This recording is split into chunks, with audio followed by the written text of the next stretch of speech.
Hello दोस्तों, कैसे हैं सब? मेरा नाम है हिमांशु और मैं स्वागत करता हूं आप सबका आपके अपने चैनल कॉमिक वर्ल्ड पर। तो चलिए दोस्तों, शुरू करते हैं राज कॉमिक्स में योद्धा सीरीज की कॉमिक मौत देगा योद्धा का दूसरा और अंतिम भाग जल्द ही नर्सिंग होम।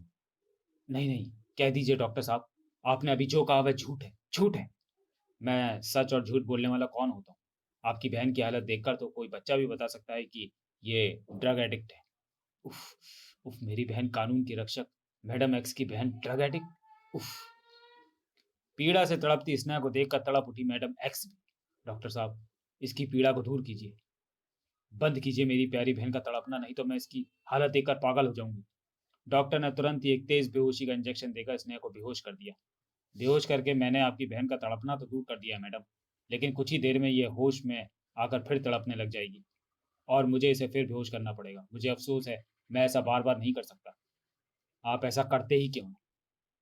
इसका इलाज कीजिए ना।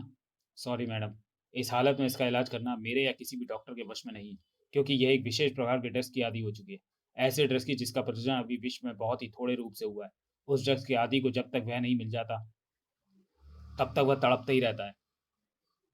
इसलिए मरीज को वह ड्रग्स देना बहुत ज़रूरी है। उसे लेकर मरीज शांत रहेगा और फिर हम धीरे-धीरे ड्रग्स की मात्रा को कम करते हुए इसका इलाज कर सकते हैं। दूसरे शब्दों में कहा जाए तो वह ड्रग ही एकमात्र दवा है, और चूँकि यह ड्रग भारत में प्रचलित नहीं है, इसलिए हम डॉक्टर उसे मुहैया नहीं करा कर सकते। अब अगर आप अपनी बहन को तड़प तड़प कर मरता नहीं देखना चाहती, तो इस ड्रग का जल्द से जल्द कहीं से भी इंतज़ाम करके लाइए। ओह! एक ज़हर को दवा के लिए ढूँढना होगा और ये काम करना होगा मुझे। लेकिन जब वह ड्रग्स भारत में प्रचलित ही नहीं है, तो मैं उसे कहाँ ढूँढूँगी? 1 मिनट, वह ड्रग्स प्रचलित है। अगर ऐसा ना होता तो स्नेहा उसकी आदी ना होती। लेकिन ये कैसे पता लगे कि स्नेहा उस ड्रग्स को कहाँ से हासिल करती होगी? स्नेहा का कॉलेज या उसका फ्रेंड सर्किल? चारों तरफ से टूटे संकट की इस घड़ी में मैडम एक्स को एक नाम बहुत याद आया। योद्धा। काश इस समय वो मेरे साथ होता। योद्धा उसके साथ कैसे होता? वह तो यहाँ उससे कहीं अधिक बड़े संकट में फंसा हुआ था।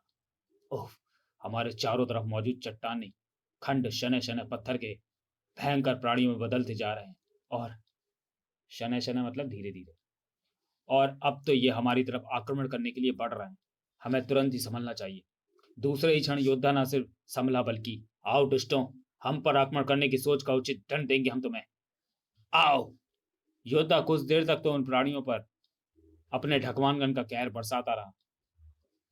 फिर हमारा दम घुट रहा है। उह! इन जलीय प्राणियों के साथ लड़ते हुए हम कुछ पलों के लिए ये तो भूल गए कि हम पानी में ज़्यादा समय तक अपनी साँस नहीं रोक सकते, जबकि ये प्राणी तो पत्थर के हैं। इन्हें भला साँस की क्या आवश्यकता? हमें शुद्ध वायु चाहिए और उसके लिए पानी से बाहर निकलना होगा। अपने उखड़ते साँसों को सँभालता योद्धा तेज़ी से ऊपर की तरफ बढ़ा। लेकिन ओह! ये क्या? इस प्राणी ने तो हमें अपनी भुजाओं में लपेट लिया। ओह! इसका तात्पर्य ये जानते हैं कि हमें जीवित रहने के लिए शुद्ध वायु की आवश्यकता है, इसलिए हमें ऊपर नहीं जाने देना चाहते। लेकिन हमें तो अपने प्राणों को बचाने के लिए इनसे बचकर ऊपर जाना ही है। एक को नष्ट करके जो योद्धा आगे बढ़ा तो उसे दूसरे ने जकड़ लिया। योद्धा ने भी योद्धा ने उसे भी खत्म किया तो आ गए कई और। ओह! अब हमारी साँसें घटती जा रही हैं। हम में इनसे लड़ने का दम नहीं बचा, लेकिन फिर भी अंतिम सांस तक लड़े रहना ही हमारा कर्तव्य है, और इस बार इनसे लड़ने के लिए हमें अपनी आक्रमण शैली बदलनी होगी।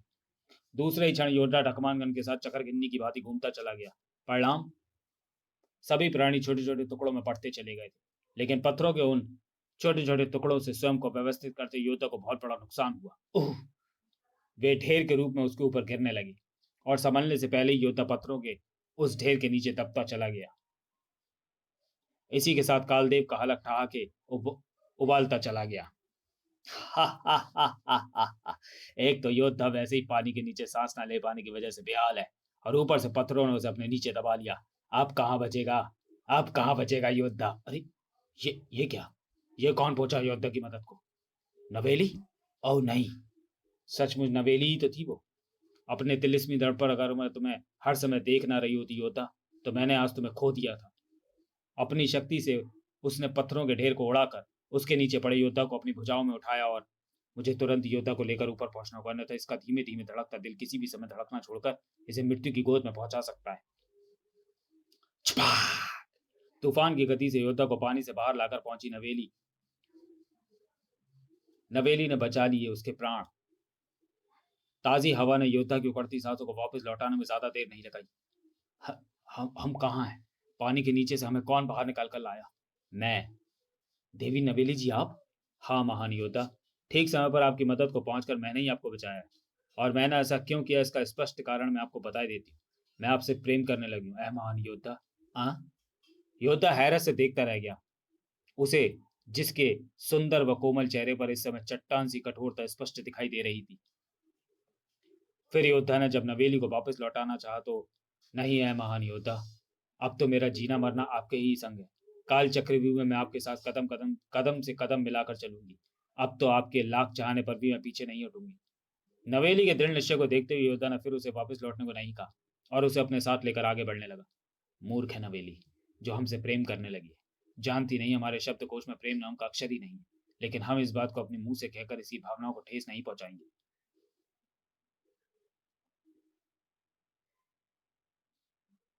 हम्म। तो योद्धा की उस मददगार नवेली को मिलाकर अब दो प्राणी काल चक्रव्यूह की तरफ बढ़ रहे हैं, लेकिन दो हो या 200, उन्हें काल चक्रव्यूह तक कदापि नहीं पहुंचने देंगे। चमाश्व योद्धक अपनी तरफ बढ़ते संकट को देखकर जरा भी तो विचलित नहीं हुए थे महारथी।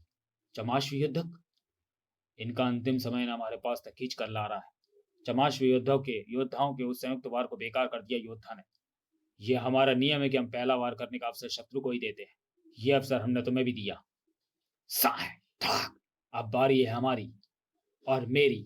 इधर योद्धा एक पल के लिए अपना ढकमान गन संभालने में व्यस्त हुआ, तभी भाग। अब तेरी लाश को अपने भाले की नोक पर लटका कर मैं उसे कालदेव के समक्ष ले जाऊंगा। हमारे सीने में पेवस्त हो जाए ऐसा भाला अब तक इस संसार में नहीं बना है। समझे दुष्ट शैतान। उस चमाश युद्धक को बहुत दूर उछालने के बाद ढकमानगन संभाले योद्धा एक छलांग के साथ ही चमाशु पर जा सवार हुआ। और फिर, वाह ए महान योद्धा वाह, आपका यही रूप शत्रुओं में खलबली मचा देगा।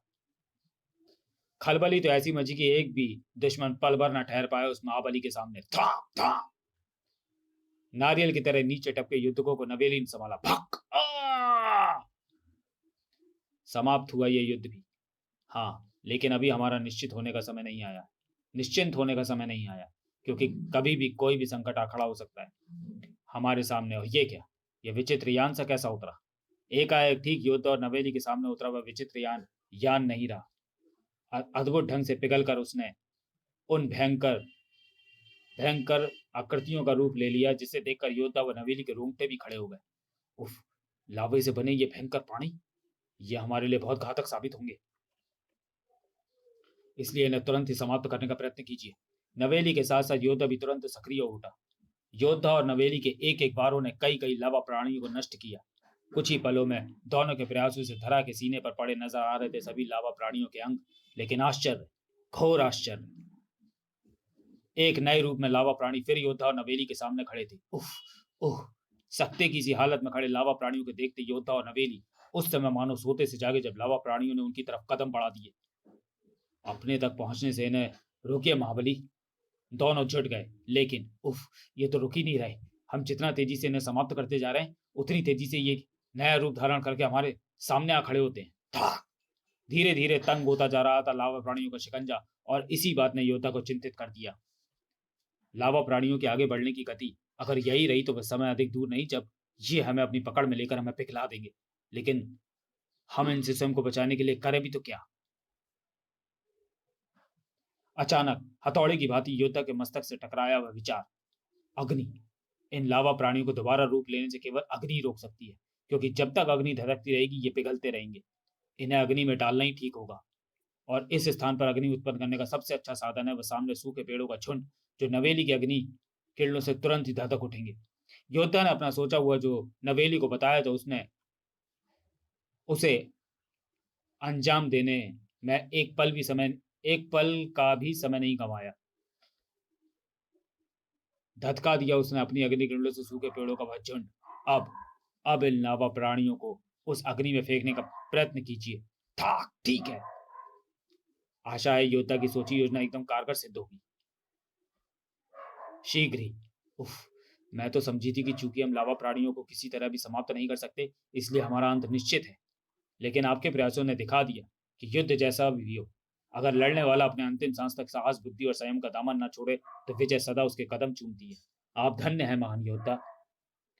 आप यहाँ से शीघ्र ही निकल चलिए देवी जी, क्योंकि लावा प्राणी तब तक ही निष्क्रिय हैं जब तक अग्नि धधक धधक रही है।